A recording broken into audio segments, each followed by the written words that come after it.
Chicos, buenas noches. ¿Qué tal? ¿Cómo están? Bueno, quisiera iniciar pidiendo las disculpas del caso. Lo que sucede es que tuve problemas con mi conexión y bueno, ahorita he tratado de solucionarlo y estoy con mis datos de celulares, por ello que no voy a poder compartir la cámara durante la exposición porque está un poco inestable, pero igual voy a tratar de realizar la asesoría.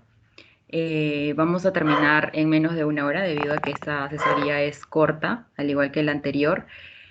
Y bueno, el principal objetivo de esta asesoría va a ser que ustedes se puedan llevar lo más importante, es decir, las indicaciones, las contraindicaciones de cada uno de los procedimientos que vamos a desarrollar en esta asesoría. Y también vamos a ver un poco del procedimiento de cada uno de estos. Vamos a ver cuál es el paso a paso para realizar en cada uno de los procedimientos. De igual manera, les pediría que en cada procedimiento puedan observar un video de cómo se realiza correctamente. Vamos a ver lo que es la colocación de la sonda vesical, de la sonda nasogástrica, de la vocación que van a ser las ostomías, ¿no? Tanto del ilion como del colon, y vamos a ver también la correcta curación de las heridas. Entonces, me gustaría mucho que siempre refuercen la parte teórica, ya sea las indicaciones o contraindicaciones que les voy a mencionar, también con el procedimiento, con videos, con imágenes, para que ustedes puedan más o menos tener una idea previo a la práctica, ¿no? Entonces, vamos a iniciar con lo que es el sondaje vesical. Como sabemos, bueno, el sondaje vesical va a ser un procedimiento que consiste en introducir una sonda que va a llegar hasta la vejiga por el meato urinario con el fin de poder obtener una vía de drenaje que pueda ser temporal o también pueda ser permanente, que va desde la vejiga hasta el exterior. Entonces vamos a tener la sonda Nelaton, que es la que se observa aquí. Voy a poner el puntero. Ya, esta va a ser la sonda Nelaton. Esta suele medir aproximadamente 35 centímetros y va a tener dos agujeros en la punta y se va a colocar generalmente cuando llega el paciente a la emergencia presentando una retención urinaria. Si es un paciente que nunca ha tenido un cuadro obstructivo, se suele colocar esta sonda Nelaton.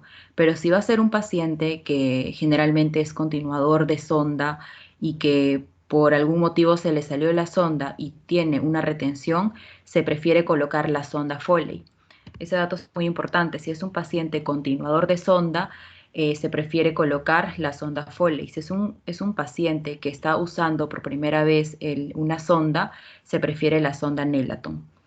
Las indicaciones para el sondaje vesical, como se observa acá, tiene dos, con fines diagnósticos y también con fines terapéuticos. Si es con fines diagnósticos, lo podemos utilizar para un control estricto de la diuresis, por ejemplo, para evacuar la orina en pacientes que llegan a la emergencia por una retención urinaria. También otra indicación con fin diagnóstico va a ser la administración de contraste en estudios diagnósticos también, y otra muestra también va a ser la obtención de muestras de orina para cultivos, ¿no? Para tomar muestras para examen de orina y para poder descartar alguna infección urinaria, que es lo más frecuente en pacientes ancianos o adultos mayores. Si tiene con fin terapéutico, la sonda vesical se suele colocar si es que el paciente presenta alguna uropatía obstructiva infravesical, por ejemplo, si presenta una hipertrofia prostática, una estenosis uretral, y también vamos a tener otro fin terapéutico que se utiliza mucho para una irrigación continua vesical en casos que haya sangrado o hematuria.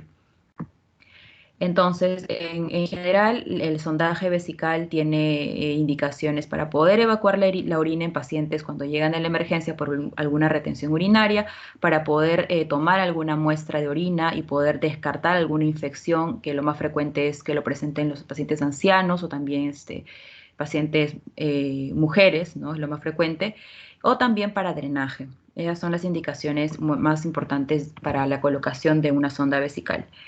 Ahora, en la parte de la derecha vemos la imagen de los tipos de sonda vesical que vamos a tener. Vamos a tener que las dos primeras solamente tienen dos vías, ¿no? Esta primera tenemos la parte de acá que por este tubito se hace el globo vesical Y por acá, en la parte baja, tenemos este tubito que nos va a decir la cantidad de suero fisiológico o agua estéril que hay que colocarle para poder realizar el globo. Y finalmente va a quedar como se observa en la parte inferior, ¿no? El globo vesical. Este globo generalmente queda en la o tiene que, perdón, quedar en la vejiga del paciente y así no pueda salirse, ¿no? La sonda vesical y pueda cumplir su función, ya sea diagnóstica o función terapéutica. Vamos a tener también las sondas que tienen tres vías. Vamos a tener una primera vía, como se observa en esta imagen, donde va a ser la función de irrigación de la vejiga. Esta de acá va a ser para la conexión con la bolsa de diuresis y la de acá, el número 3, va a ser para la conexión inflado con el globo, ¿no? Globo sonda. Entonces, vamos a tener en cuenta que generalmente cuando el paciente presente coágulos, ¿no? Nosotros dejamos de preferencia la sonda con tres vías. Ya hay que tener en cuenta esto. En este tipo de sondas que tiene tres vías, se le coloca a pacientes, por ejemplo, que están operados de la próstata o en general cualquier patología urinaria, porque estos pacientes en un posoperatorio suelen sangrar y si nosotros dejamos una sonda, por ejemplo, que tiene dos vías, el paciente se va a llenar de coágulos y no vamos a tener cómo sacarlo y tendremos que volver a operarlo para poder sacar el coágulo. Mientras que si colocamos la sonda que tiene tres vías, habrá cómo irrigar, ¿no? En esta imagen se puede observar el tercer tubito, que este va a tener la función de poder irrigar la vejiga. Entonces, como tengo tres vías, habrá una irrigación continua, si es que en caso el paciente presenta coágulos, etcétera, y por la bolsa colectora va a salir toda la sangre más diluida y ya no se van a formar coágulos. ¿Por qué? Porque esta vía va a tener este tipo de sonda, que son tres vías, va a tener una vía extra. ¿Para qué? Para poder tener esta irrigación continua de la vejiga y evitar, no evitar, sino poder diluir en caso haya la formación de coágulos en el paciente, lo que no se pueda realizar en caso que solamente tenga dos vías y el paciente tendrá que volver a ser reoperado para poder quitar todos los coágulos que presente. Entonces, esa es la indicación, o por ello se prefiere la de tres vías para poder diluir los coágulos si es que el paciente lo presentase. Ahora, en esta diapositiva tenemos las contraindicaciones principales.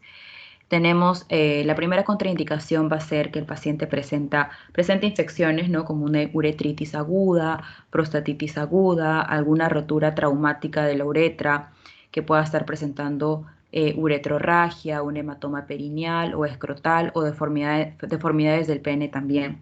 O también la alergia conocida a los anestésicos locales o también al látex. Y finalmente, si el paciente presenta una incontinencia urinaria, también es una contraindicación. Esta contraindicación de la alergia es muy importante porque el paciente pueda tener una reacción grave a los anestésicos, que es lo que nosotros tenemos sí o sí que utilizar para que el paciente no sienta dolor, porque es un procedimiento invasivo, es un procedimiento muy doloroso. Entonces, siempre es muy importante tener el antecedente de la historia clínica previa para poder realizar el procedimiento. En cuanto a los materiales, para realizar el sondaje vesical vamos a utilizar la sonda, ¿no? La bolsa colectora, los guantes estériles, esparadrapos, la lidocaína, ¿no? Como principal anestésico local, jabones, guantes y gasas estériles. Ojo que siempre tenemos que explicarle al paciente el procedimiento que vamos a realizar paso a paso, el procedimiento, para que éste nos pueda dar su consentimiento previo para todo procedimiento. Una vez que ya le hemos explicado correctamente al paciente el procedimiento, vamos a pasar a explicar cómo se realiza correctamente la colocación de la sonda vesical en un paciente varón o en una paciente mujer. Si es un paciente varón, el paciente tiene que estar echado, ¿no? Se coge el pene en 90 grados y se hace de 2 a 3 veces un lavado del área a intervenir. Se coloca una gasa y se deja ahí el pene en 90 grados y hacemos el cambio de guantes. Ojo, primero colocamos un guante para hacer correctamente el lavado de la zona y luego vamos a proceder a quitarnos los guantes con el que hemos hecho el lavado y vamos a colocarnos otros guantes estériles y vamos a proceder ya a coger de nuevo el pene en 90 grados y vamos a colocar recién la silocaína o lidocaína en gel y esta tiene que pasar por toda la uretra para que pueda ingresar y la sonda no cause ninguna molestia al paciente.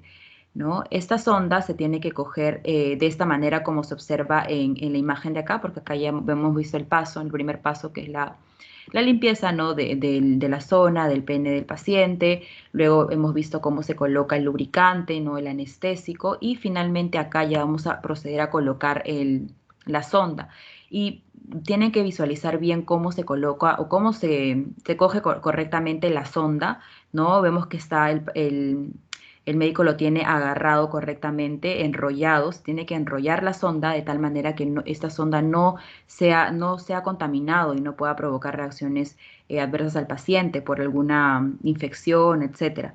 Entonces vamos a introducir la sonda en 90 grados. Cuando sentimos que ya hay un stop, vamos a bajar el pene en 45 grados y vamos a seguir introduciendo la sonda.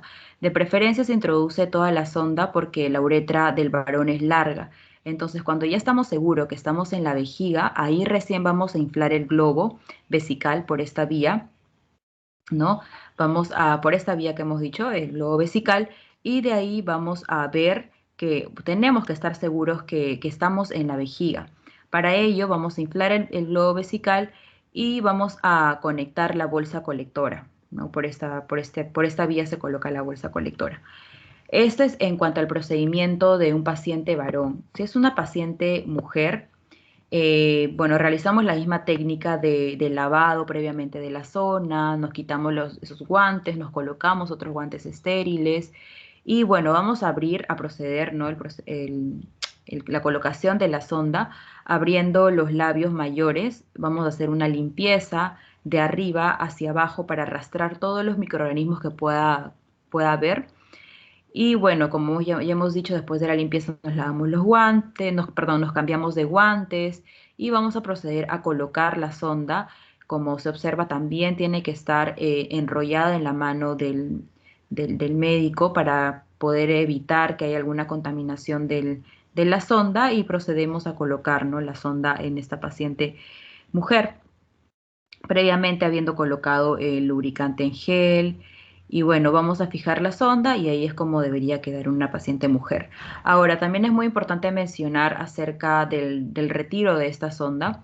Tenemos que tener en cuenta que vamos a hacernos primero un lavado clínico siempre de todo procedimiento, ya sea para colocar la sonda o para quitarlo, siempre tenemos que realizarnos el lavado correcto, también con guantes estériles. Y lo primero que tenemos que hacer para retirar este sondaje vesical es desinflar el globo vesical y después vamos a sacar la sonda, porque a veces nos olvidamos de primero desinflar la sonda vesical y podemos generar algún daño al paciente. Es importante que tengan en cuenta eso. Siempre antes de quitar la sonda, primero se tiene que desinflar el globo y luego ya recién la sonda, ¿no? Bueno, esto es todo en cuanto al sondaje vesical. Tienen que tener en cuenta las indicaciones y las contraindicaciones sobre todo, porque es lo que más suelen preguntar. Y bueno, ya el procedimiento es más que todo práctico, que siempre va a ir de la mano con las imágenes y con los videos.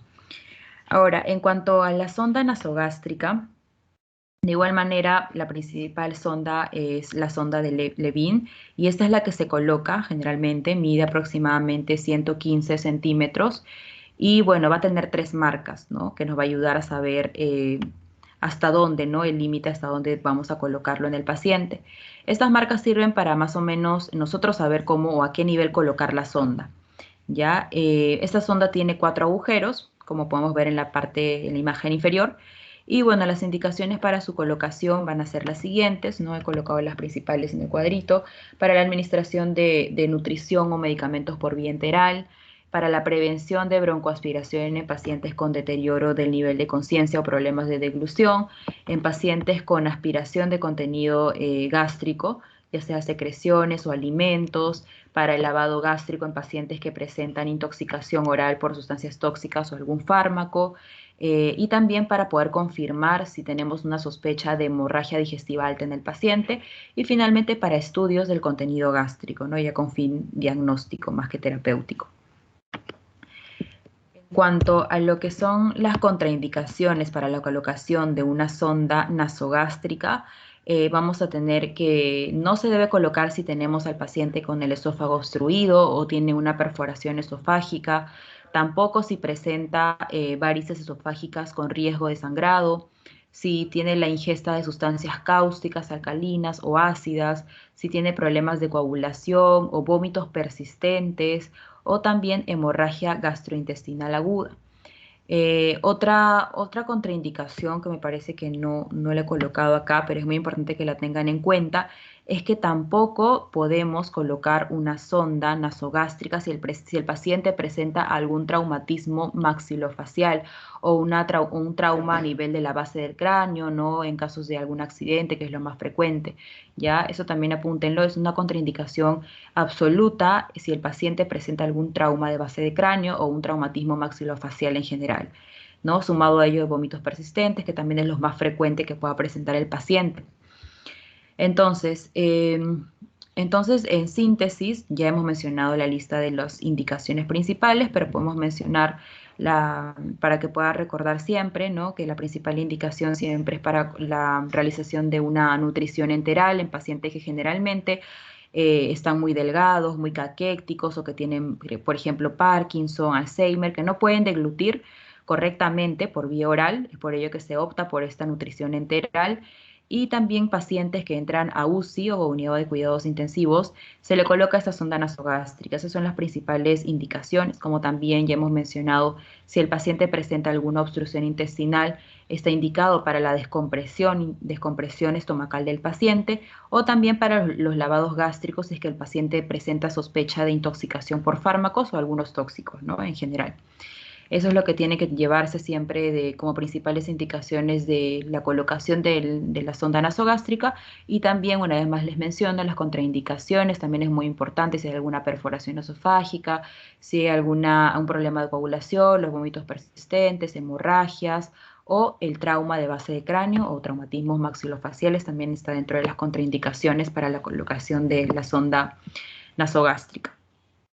Ahora, en cuanto a los materiales que vamos a utilizar para la colocación de la sonda, tenemos las gasas, el vaso con agua, estetoscopio para poder comprobar correctamente si se ha colocado eh, correctamente, ¿no? La sonda nasogástrica. Para ello se hace estos procedimientos para comprobar, ¿no? Entonces necesitamos del estetoscopio, de los guantes, la silocaína, jeringas, sondas, esparadrapo, tijeras, todo lo que se observa en la imagen que les he colocado. Y bueno, para el procedimiento, como les decía, siempre nos vamos a guiar de las marquitas que presenta la sonda, pero siempre hay que medir nuestra sonda. ¿Y cómo vamos a realizar esta medición? Como se observa en la imagen, siempre se realiza desde la punta de la nariz hasta el lóbulo de la oreja y desde el lóbulo de la oreja hasta el apófisis sifoides o puede iniciarse al revés, ¿no? Desde el apófisis sifoides hasta el lóbulo y del lóbulo de la oreja hasta la nariz. Esa es la correcta medición para poder tener más o menos la idea hasta dónde vamos a colocar la sonda nasogástrica, ¿no? O también nos ayudamos con las marquitas que ya hemos dicho que presenta generalmente la sonda propiamente dicha. Ahora, como dato muy importante para el procedimiento, lo que tienen que tener en cuenta siempre es que en la mujer más o menos son 37 centímetros desde lo que es la arcada dentaria hasta el cardias, que es donde nosotros queremos llegar.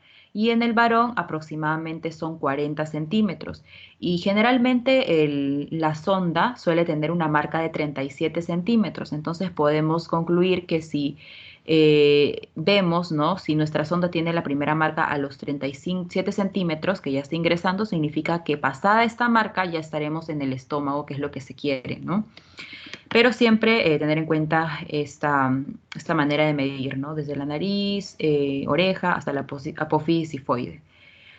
Bueno, una vez que se ha realizado el correcto procedimiento o colocación de la sonda, cabe resaltar que el paciente tiene que estar sentado o semisentado. Luego de hacernos nuestro lavado clínico, nos colocamos los guantes. Primero se tiene que hacer una exploración de las fosas nasales del paciente para ver si hay algún tipo de desviación de tabique que puede dificultarnos la colocación de la sonda. También puede haber alguna obstrucción por algún pólipo o algún sangrado. Y bueno, una vez de haber hecho la exploración correctamente y estar seguras que no hay alguna obstrucción o algún sangrado o algún tabique desviado que pueda dificultarnos la colocación correctamente, vamos a introducir la sonda ¿no? Ojo que previamente debemos explicarle, nuevamente le recalco la importancia de explicarle el procedimiento a realizar al paciente para poder tener su consentimiento. Y bueno, le aplicamos la lidocaína para introducir la sonda. Y bueno, para introducir la sonda el paciente tiene que hacer una leve hiperextensión de la cabeza y vamos a introducir despacio, ¿no?, la sonda hasta llegar al estómago, que es la finalidad de este procedimiento. Ahora vamos a ver cómo vamos a comprobar que estemos correctamente en el área al área donde queremos llegar. Vamos a tener dos maneras. Tenemos la primera manera de poder comprobar, que es aspirando el jugo gástrico, ¿no?, desde la sonda. O si no, nos vamos a colocar el estetoscopio, la campana lo vamos a colocar a nivel del epigastrio y vamos a introducir un poco de aire por la sonda y vamos a tener, o bueno, se tiene que escuchar los borborismos para poder estar seguros que estamos dentro del estómago. Ya esas son las dos maneras de comprobar. También hay más maneras, pero es lo más frecuente, las maneras de comprobar si estamos correctamente en el estómago. Bueno, eso es todo sobre la sonda nasogástrica. Vamos a pasar a lo que es la sonda de gastrostomía. Bueno, esta sonda de gastrostomía va a ser una sonda más pequeña, más gruesa, como se observa en la imagen. Estas son sus partes principales. Va a tener el conector o adaptador de sonda, va a tener la entrada de insuflación del balón. Acá está el orificio de salida de alimentos, ¿no?, el balón de silicona y el soporte externo para poder hacer el stop correspondiente. Entonces, esa es una sonda de gastrostomía que suele colocarse por alrededor de 4 a 6 meses del paciente y luego se hace el recambio, ¿no?, de esta sonda. Bueno, esas son las principales indicaciones. Generalmente la principal indicación es en pacientes con una sonda, que están con una sonda nasogástrica y que ha adelgazado mucho y bueno, la familia pide otra opción generalmente, ¿no? O el médico lo reevalúa y ve como una opción mejor para este paciente, colocarle esa sonda de gastrostomía. Ahora, también se puede optar por esta sonda de gastrostomía si el paciente tiene alguna afección o algún problema a nivel del esófago, que como ya he mencionado en la diapositiva anterior, una de las contraindicaciones para la colocación de la sonda nasogástrica es que tenga alguna perforación o algún problema a nivel esofágico. Si tiene algún problema a nivel esofágico, una perforación, etcétera, siempre se opta por la sonda de gastrostomía.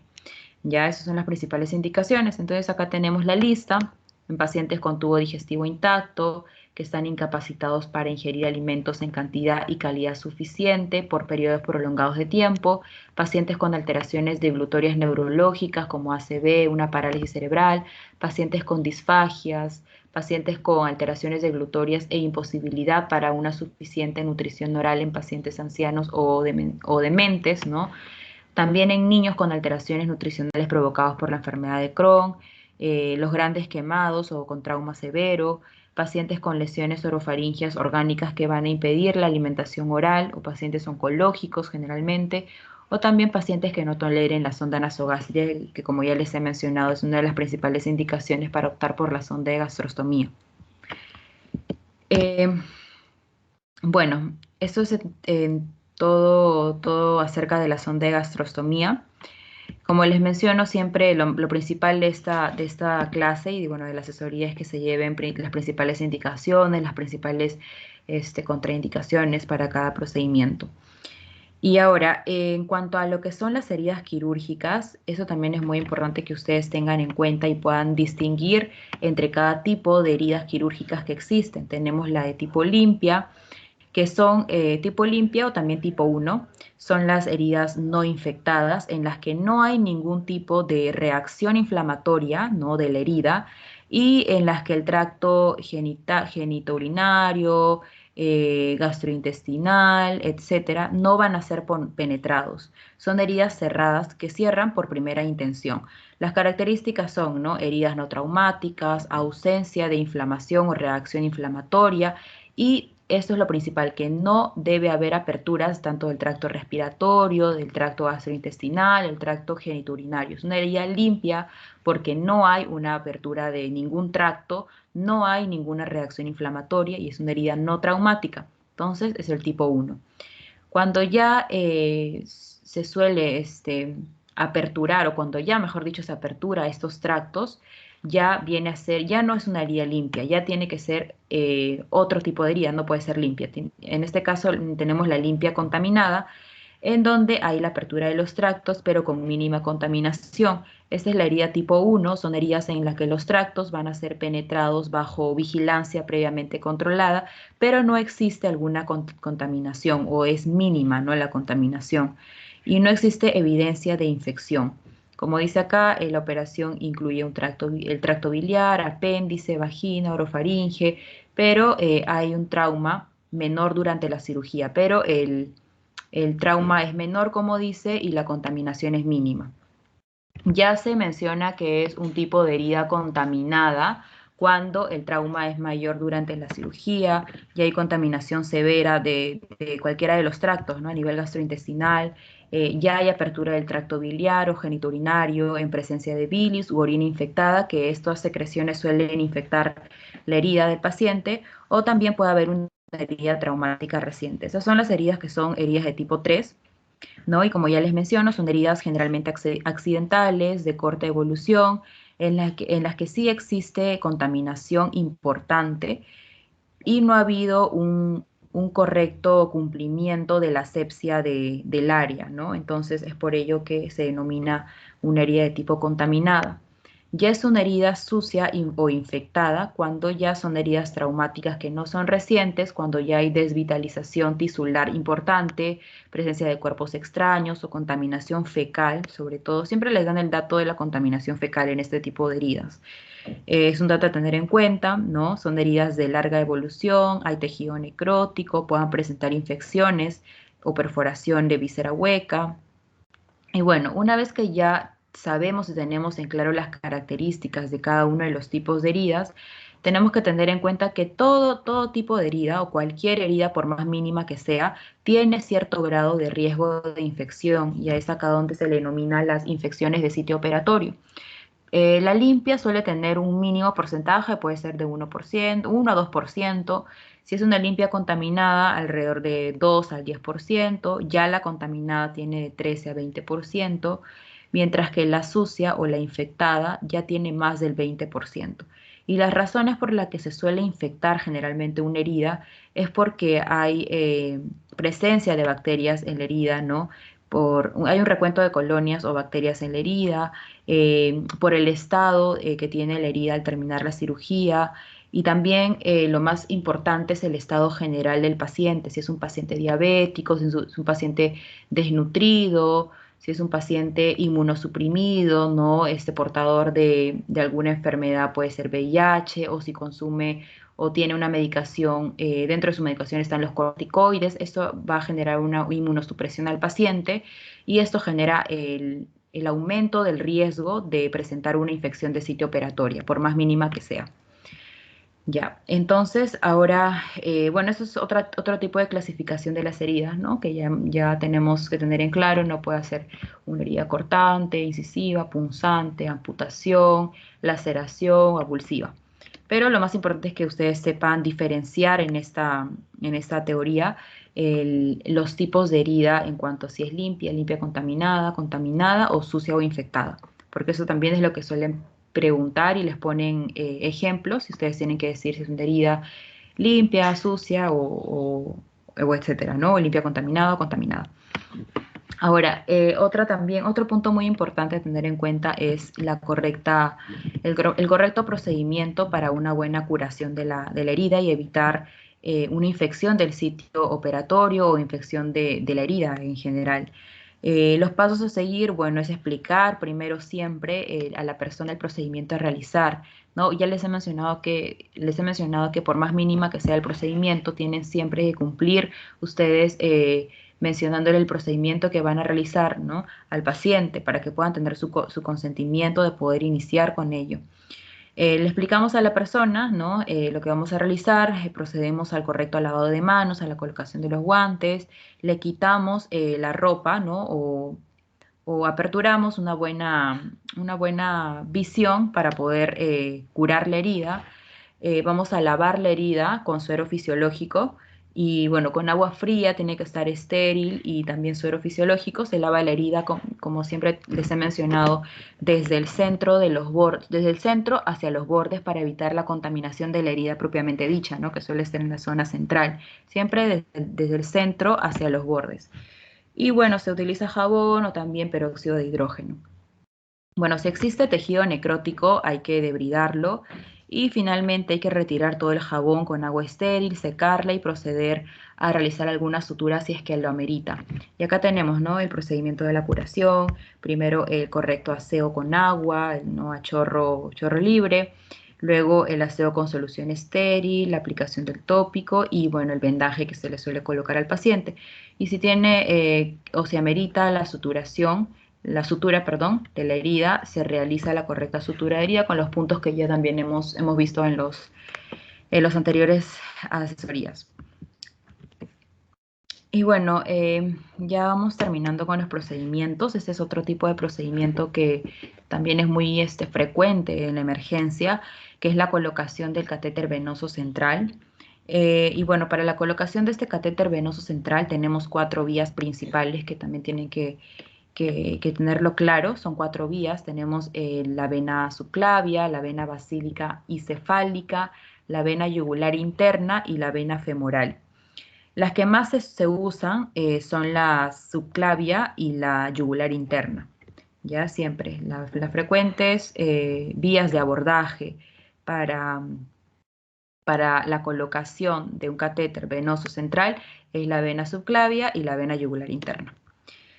Ahora, para las indicaciones principales de este uso de catéter venoso central, vamos a tener las alteraciones, perdón, la monitorización hemodinámica para poder medir la presión venosa central, también para poder obtener un acceso vascular, si es que requerimos de colocar múltiples infusiones al paciente, si es que hay algún mal acceso venoso periférico. Otra indicación va a ser la administración de sustancias vasoactivas o tóxicos irritantes, ya sea para la administración de drogas vasoactivas, antibióticos, para una nutrición parenteral total o para también la quimioterapia en pacientes oncológicos. También otra indicación principal va a ser para procedimientos radiológicos y terapéuticos, para un acceso circular pulmonar, para un circuito extracorpóreo o también para la instalación de sonda marcapaso. Esas son las principales indicaciones para este uso de catéter venoso central. Y también vamos a tener las contraindicaciones, que no les he colocado acá, pero les voy a mencionar las principales contraindicaciones que tienen cuenta, y yo creo que se sobreentiende, ¿no? Si es un paciente que está hemodinámicamente inestable, no podemos colocarle, ¿no? Generalmente hay alteraciones de la hemostasia en los pacientes que van a emergencia y es una contraindicación para la colocación de este catéter. Si el paciente se encuentra en un tratamiento fibrinolítico, también tiene que suspenderlo, ¿no? Antes de colocárselo. Y también la presencia de algún compromiso en la función respiratoria, si presenta asma, un proceso obstructivo, un EPOC, también es una contraindicación. O también una infección de la zona, ¿no? De la zona local del punto elegido, ya sea un acceso a nivel de la subclavia, yugular interna, femoral o basílica y cefálica, también es una contraindicación si hay alguna infección local a esa zona, en esa zona o a ese nivel. Eh, Finalmente tenemos el tacto rectal, que también es un procedimiento que se realiza con mucha frecuencia. El tacto rectal, bueno, para realizar este tacto rectal, este procedimiento, vamos a tener las principales posiciones, que puede ser el paciente de pie, pero en esta posición como se observa en la imagen, también el paciente en genupectoral, en decúbito dorsal o litotomía y el decúbito lateral o de Sims. Estas son las 4 posiciones para poder realizar el tacto rectal. ¿Y cuáles son las principales indicaciones o en qué caso se debe hacer un tacto rectal? Si el paciente o la paciente viene a la emergencia o a consulta, ¿no? Porque ese es un procedimiento no de urgencia, es un procedimiento con fines diagnósticos más que todo, ¿no? Entonces viene a la consulta y viene presentando algunos síntomas proctológicos. ¿Qué son los síntomas proctológicos? El paciente puede venir con rectorragia, con sangrado, con prolapso, alguna tumoración, ¿no? Algo que le esté molestando y viene a la consulta por ello y se le hace el tacto rectal para poder descartar ciertas patologías, ¿no? También otra indicación es que si el paciente presenta síntomas urológicos, ya sea nicturia, chorro urinario disminuido, etcétera, o si también presenta procesos en que se suele sospechar de un origen o que sean de origen ginecológico con el fin de valorar el fondo de saco de Douglas, ¿no? Esas son las principales indicaciones. Como sabemos, la principal indicación en varones es para explorar la próstata, ¿no? Para descartar algún posible cáncer de próstata, como se observa en la imagen, ¿no? Es el principal ejemplo porque es la indicación más frecuente de los pacientes, ¿no? Masculinos. Y bueno, vamos a ver, ¿no? Realizando un buen tacto rectal si es que la próstata está de aspecto pétreo, ¿no? La consistencia sobre todo. Y bueno, en este procedimiento también es muy importante que ustedes puedan observar videos para que ustedes puedan ver cómo se realiza correctamente el procedimiento y que ustedes tengan claro cómo es la consistencia de una próstata normal y cómo es la consistencia de alguna alteración, si tenemos alguna alteración de la próstata, ¿no? En cuanto a su consistencia. Y bueno, ¿en qué casos no debo realizar un tacto rectal? La principal contraindicación para realizar este procedimiento es si el paciente presenta algún proceso agudo anorrectal. Ya eso también es muy importante. Es la principal contraindicación. Y bueno, finalmente estas son las ostomías, que bueno, solamente es para que ustedes tengan en cuenta ¿qué es una ostomía? ¿No? Este procedimiento consiste en poder exteriorizar un asa intestinal para poder desfuncionalizarla. Es más que todo para poder abocar el colon o también el ilion hacia la pared abdominal, generalmente en pacientes que tienen alguna enfermedad, una patología, no puede ser alguna infección, los divertículos sobre todo, ¿no? Puede estar presentando una diverticulitis, donde ya el paciente pueda tener alguna infección grave, pueda necrosarse y bueno, ya requiera de este procedimiento para poder tener una vía, ¿no? Una vocación hacia la pared abdominal y puede ser a través a nivel de la zona del colon o también del ilio, como se observa en la imagen. Y hay que tener en cuenta que es prácticamente es una herida, ¿no? Es como toda herida, como ya hemos mencionado, tiene que realizarse una correcta limpieza de la zona, ¿no? Porque se deja acá la bolsa de colostomía, se tiene que hacer el cambio de la bolsa también y siempre mantener limpia esa zona para evitar infecciones, porque suele infectarse también si no se realiza una buena limpieza de la zona, ¿no? Porque está abocado hacia el exterior, entonces tiene mayor riesgo de infección. Y bueno, ese es el último procedimiento de la asesoría, ¿sí? Y bueno, como les mencionaba, es súper corta esta asesoría y en sí la clase. Y bueno, les recomiendo mucho que terminando, cuando tengan un tiempito, puedan observar los procedimientos y cómo se realiza paso a paso. Una vez que ya tengan en claro cuáles son las principales indicaciones y contraindicaciones. Ya chicos, ahora voy a enviar el pasito para que ustedes puedan resolverlo y estaríamos terminando con la asesoría de vídeo.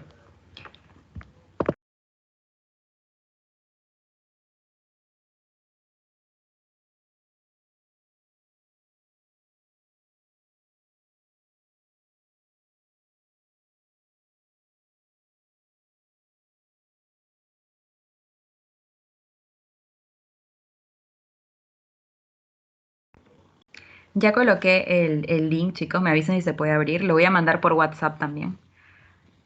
Me confirman si lo pueden abrir, por favor.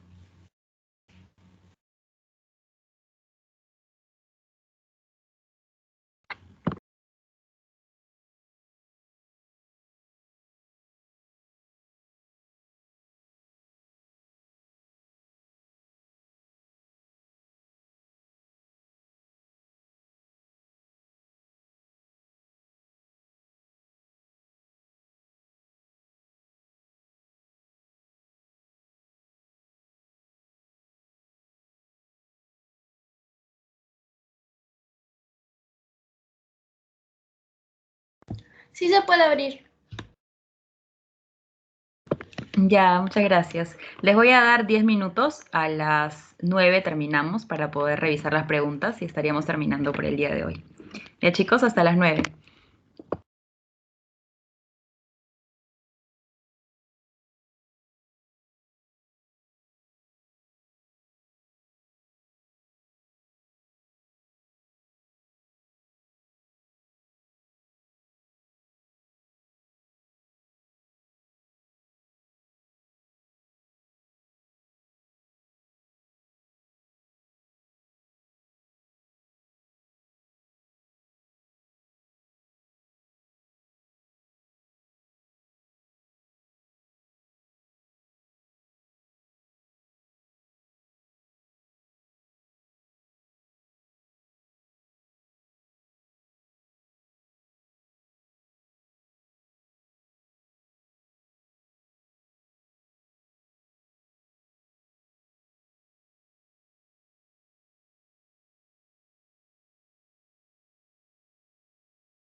Ya chicos, voy a ir, vamos a ir resolviendo las preguntas. Me parece que ya todos respondieron. Vamos a iniciar entonces. La primera pregunta era acerca de la sonda nasogástrica. ¿En qué paciente nos colocaría una sonda nasogástrica? O en otras palabras, una contraindicación de la colocación de sonda nasogástrica.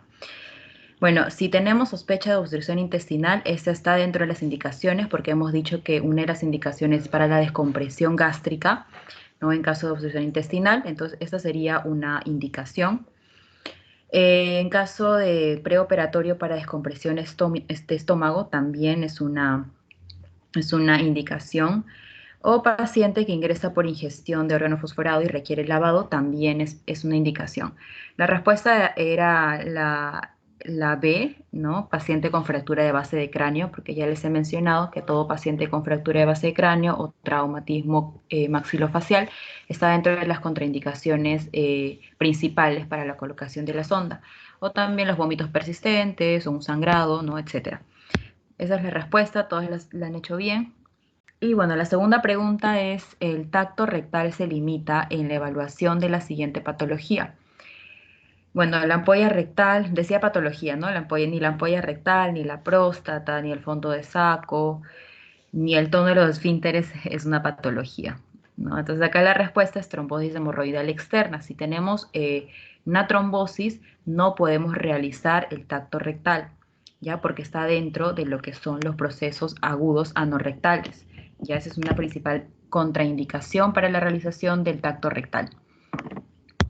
Ahora, la pregunta 3 nos mencionaba en qué casos evitaría o cuál es la contraindicación, ¿no? de colocar la sonda vesical. Acá la respuesta es la prostatitis aguda. Ya esa es una de las contraindicaciones más comunes y más importantes a recordar dentro de las contraindicaciones que tiene la colocación de la sonda vesical. La vejiga neurógena, hiperplasia prostática benigna y neoplasia de próstata no es contraindicación. ¿Okay? La prostatitis sí es la contraindicación, o sí es la respuesta en este caso. La pregunta 4 nos mencionaba acerca de las vías de abordaje para la colocación del catéter venoso central. Bueno, todas son las vías, excepto la vena axilar. Ya acuérdense siempre los 4 principales, que era la vena cefálica, vena basílica, la vena subclavia, la yugular interna y la femoral. ¿Cuáles son las que con mayor frecuencia se suele elegir en la práctica clínica? La vena subclavia y la vena yugular interna. La axilar no es una vía de acceso. Ahora, la quinta pregunta es, ¿en qué casos no debo colocar o no debe realizar, perdón, un tacto rectal? De igual manera, la principal contraindicación es la presencia de algún proceso agudo anorrectal. Si el paciente viene con síntomas proctológicos, es la principal indicación, ¿no? Como ya hemos mencionado, si presenta algún sangrado, si presenta alguna presencia de alguna tumoración con fines diagnósticos, ¿no? O la presencia de síntomas urológicos, la nicturia también puede ser una indicación también muy frecuente de este procedimiento, o también si deseo valorar el fondo de saco de Dulas, que también lo he mencionado y está dentro de la lista de las indicaciones. Entonces, eso sería todo, chicos, por la asesoría del día de hoy. Y bueno, es la última asesoría. De todo corazón, espero que les haya servido bastante o les sirva bastante, no solamente para su examen, que es esta semana, sino para su práctica clínica, que sí o sí lo van a realizar algún día. Pero por ahora, como siempre les he mencionado, les recomiendo mucho que vean los videos porque yo también he llevado este curso de manera virtual y se me hacía mucho más fácil el desarrollo de este curso y más que todo para memorizarme los procedimientos y todo, viendo videos, viendo imágenes, porque a veces solamente leer teoría es para el momento, ¿no?